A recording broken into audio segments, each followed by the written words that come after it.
kabayan, mag-load din siya sa truck gamit yung wheel loader.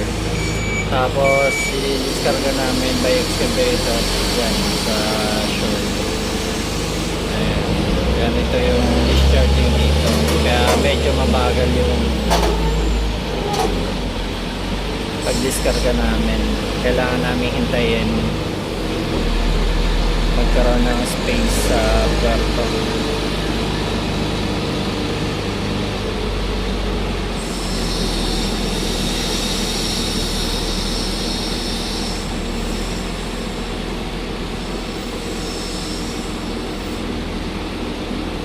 So sa isang truck, mga dalawa lang na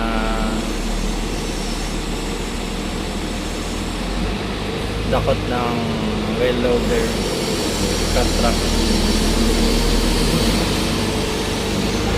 Ito naman sunod. Yan, pila-pila sila. Madami naman truck kaso mabagal pa rin. Pero ito yung way nila dito para pag-discarga ng road salt.